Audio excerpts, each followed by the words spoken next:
अगर यहाँ पे एक नॉर्मल कीबोर्ड और गेमिंग कीबोर्ड की डिफरेंस की बात करो तो आपको पता होगा यहाँ पे डिफरेंस आ जाता है, लेकिन इतना ज़्यादा मेजर डिफरेंस भी नहीं आता, लेकिन आता है। यहाँ पे मेजर डिफरेंस है। जहाँ पे टाइपिंग एक्सपीरियंस की बात करो तो typing experience to response to the display की बात करूँ, मैं टाइप कितना जल्दी करता हूँ, डिस्प्ले में रेस्पॉन्स कितना जल्दी करता है, ये भी एक तरह का एक्सपीरियंस है इन सिंपल वॉच बोलूँ तो। और यहाँ पे कुछ टाइम से मैं एक गेमिंग कीबोर्ड यूज़ करके आ रहा हूँ जो इवोबॉक्स की तरफ से है, जिसका नाम एमकेड है, जो मैंने 6 महीने पहले एक वीडियो पहले से बना के रखा है इसके बारे में। वो टोटली वो वीडियो अलग था, वो अनबॉक्सिंग वीडियो था, उसमें मैं एक्सपीरियंस ऑब्वियसली शेयर नहीं कर पाता बिकॉज ज़्यादा टाइम नहीं हुए थे यूज़ करते हुए। तुरंत जब मुझे आया था घर में, ऑर्डर किया था मैंने, तब वीडियो बना के अपलोड कर दिया था जस्ट अनबॉक्सिंग दिखाने के लिए क्या एक्सपीरियंस रहा उस टाइम।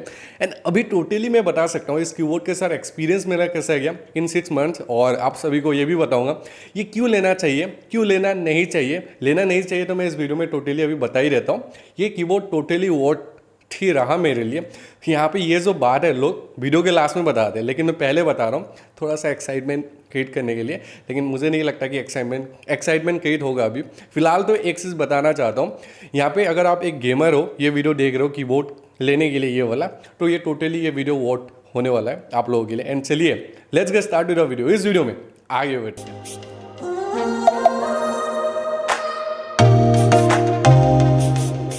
पहले इस कीबोर्ड की थोड़ा सा स्पेसिफिकेशन आप लोगों के साथ शेयर करूँ तो यहाँ पे आपको 19 की एंटी गोस्टिंग फंक्शन का सपोर्ट देखने को मिलता है। ये जो फंक्शन है ये बता रहा है कि आप इस कीबोर्ड में जब आप प्रेस करोगे कुछ भी स्विचेस तो काफ़ी जल्दी डिस्प्ले में रेस्पॉन्स करेगा, और जब भी आप चाहो तब। और सेकंड चीज़ है, इसमें आपको रेनबो कलर इफेक्ट देखने को मिलता है जो मैं आपको स्क्रीन में दिखा रहा हूँ, जो काफ़ी मस्त लगता है। अगर आप लाइट साइज बंद करोगे तो तभी भी ये जो RGB राइटिंग है काफ़ी तरह से औसम लगता है। यहाँ पे 87 कीलेस देखने को मिलता है, और ये कीबोर्ड जो है ना साइज़ में काफ़ी तरह से स्मॉल है। इसको स्मॉल बनाया गया है बिकॉज जो लोग मतलब एक छोटा सा कीबोर्ड चाहते हैं, मतलब एक छोटा सा कीबोर्ड भी, मतलब जो बड़ा कीबोर्ड होता है जहाँ पे अनवांटेड स्विच आपको देखने को मिलता है, काफ़ी बड़ा स्पेस ले लेता है, तो ऐसा कीबोर्ड ये है नहीं। ये काफ़ी साइज में होता है बिकॉज अनवांटेड स्विचेस यहाँ पे आपको देखने को नहीं मिलते, इसलिए जो वर्क स्पेस है काफ़ी आराम से हो जाता है।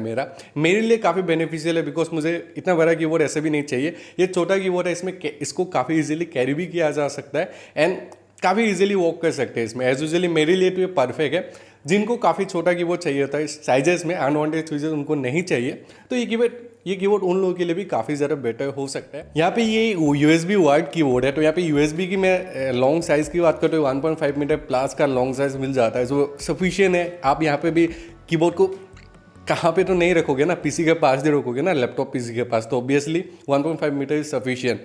और यहाँ पे एक्साइटिंग फीचर्स के बारे में बात करें जो इसमें है अभी, तो गाइस एज यू नो ये एक बैकलाइट कीबोर्ड है। ऑब्वियसली आपको ये पता होगा क्योंकि मैंने वीडियो के थंबनेल में साइड बताया होगा, ये एक बैकलाइट कीबोर्ड है। तो ऑब्वियसली यहाँ पे बर्निंग इफेक्ट तो आपको देखने को मिलेगा ही। एंड बर्निंग इफेक्ट की बात करें तो इसको आप ऑन कर सकते हैं FN+ जो लाइटिंग का स्विच है उसको दबा के, जो काफ़ी तरह से ऑसम लगता है। जहाँ पे यहाँ पे जो 3 रेनबो कलर इफेक्ट देखने को मिलता है, मतलब इनसेन, काफ़ी मज़ेदार लगता है। रात में तो ये होश उड़ा देता है, काफ़ी अच्छा खासा इफेक्ट है। आपको अभी दिखा ही रहा हूँ, as you can see screen में आप सब देख सकते हैं। अभी गाइस पर्सनल रिव्यू की बात करो तो मेरे इस कीबोर्ड के साथ इन 6 मंथ्स, तो ये कीबोर्ड वर्थी है, ऑब्वियसली काफ़ी तरह से वर्थी है। आप ले सकते हो इसको, नो डाउट। मैं डिस्क्रिप्शन में इसका लिंक दे दूंगा, बेस्ट बाय लिंक, वहाँ से चेकआउट कर सकते हो। इसका जो प्राइस है अभी 10,000 नहीं है, इसका जो प्राइस अभी 10,000 बोलने लगा था मैं, 1,030 रुपीज़, मतलब अंग्रेजी और हिंदी मिक्स कर दिया मैंने। 1,029 रुपीज़ में आप ले सकते हो इसको फ्लिपकार्ट से।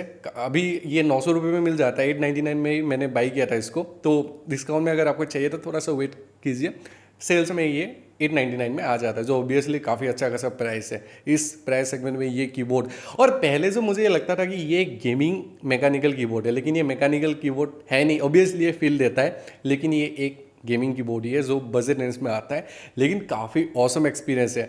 मैं अगर टाइपिंग एक्सपीरियंस की बात करूँ, ये डिस्प्ले में काफ़ी जल्दी शो कर देता है जब मैं टाइप करता हूँ कीबोर्ड में। और अगर मैं साउंड्स की बात करूँ, जब मैं कीबोर्ड दबाता हूँ, ठप ठप ठप ठप जो साउंड आता है, ठप ठप ठप ठप ऐसा जो साउंड आता है ना, वो भी एटलीस्ट आप जब इसको यूज़ करोगे तब आपको पता चल जाएगा। काफ़ी इंसेंट एक्सपीरियंस है। फिलहाल तो इस वीडियो को मैं लंबा नहीं खींचूंगा, काफ़ी छोटे में मैं एक्सपीरियंस बताना चाह रहा था। अभी अगर आप लोगों ने यहाँ तक ये वीडियो देखा है, अगर ये वीडियो थोड़ा भी रीज़न, मतलब एनी चांस अगर आपको पसंद आता है तो लाइक एंड शेयर कर दीजिएगा, सब्सक्राइब भी कर दीजिएगा। एंड मैं मिलता हूँ नए वीडियो में, तब तक के लिए चाहिए, तब तक ट्रैक एंड इसमें को साइनिंग ऑफ। AC लगा के भी भाई गर्मी बहुत ज़्यादा रूम में, तो बाय बाय, टाटा।